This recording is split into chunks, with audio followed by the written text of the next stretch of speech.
कारण बने कीचड़ से होकर आप अपने घर गए। पादुका पहनने के कारण आप उस कीचड़ से तो बच जाते, किंतु उन पादुकाओं द्वारा उड़ने वाली कीचड़ की बूंदें आपके वस्त्रों को मैला कर ही देती। किंतु फिर भी उन बूंदों से आपके वस्त्र मैले हो जाएंगे, इस कारण से आप पादुका पहनना तो नहीं छोड़ते।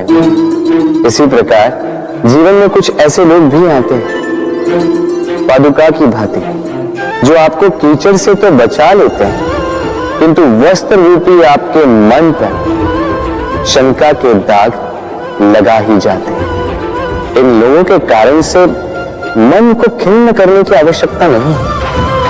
आवश्यक है यह सोचना कि आपको आपके पांव कीचड़ से बचाने या आपके वस्त्र।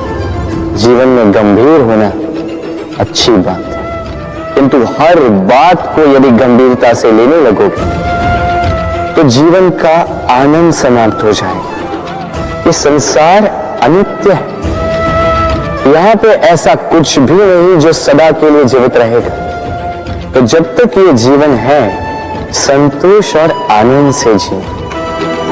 स्वयं पर छिटकने वाले कीचड़ पर ध्यान ना दें, बस आनंद बांटते रहें। मन प्रसन्न होकर बोले राधे राधे। व्यक्ति को जब अपने प्रेम को खो देने का भय होता है तो वो अपने प्रेम को इतने कस के पकड़ कर रखता है कि प्रेम को ही पीड़ा होने लगती है। प्रेम पा तो लेता है, किंतु उसे कैसे सहेजना है ये जब उसे नहीं समझ आता तो वो उस प्रेम पर स्वामित्व पाने का प्रयास करता है और यहीं जन्म लेती है असुरक्षा की ये भावना, ईर्ष्या।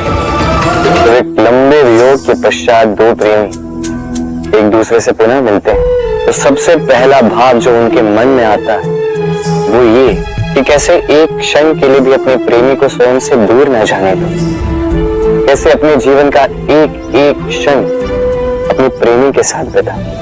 प्रयास ये रहता है दाऊ, इन दो प्रेमियों के मध्य में कोई भी ना आ पाए, और जब ये नहीं हो पाता तब जागती है ईर्ष्या, परीक्षा।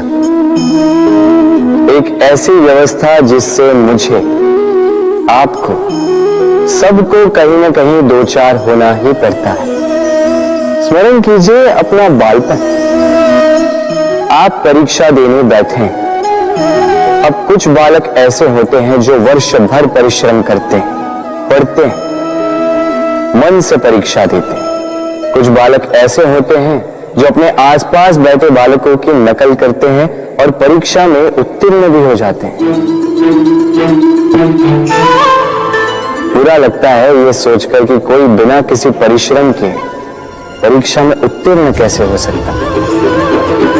किंतु स्मरण रखिएगा, जो नकल करते हैं वो परीक्षा में उत्तीर्ण हो सकते हैं, सफल नहीं, क्योंकि वो नकल करते हैं बिना प्रश्न को समझे, बिना उत्तर का तरीका निकाले। यही हमारे साथ भी होता है। हम हमारे जीवन में दूसरों को देखते हैं, उनकी नकल करते हैं, उनकी भांति बनने का प्रयास करते हैं, किंतु ना हमारे जीवन में सफलता आती है ना आनंद आता है। क्यों? क्योंकि हम एक विशेष बात भूल जाते हैं कि प्रत्येक मनुष्य का व्यक्तित्व भिन्न होता है। आप दूसरों की नकल करके अपना जीवन व्यतीत कर सकते हैं, किंतु यदि अपने जीवन में सफलता लानी, यदि अपने जीवन में आनंद लाना है तो स्मरण रखिए, स्वयं के प्रश्नों का उत्तर जीवन में स्वयं को ही खोजना होगा। राधे राधे। मनुष्य को जब सफलता मिलती है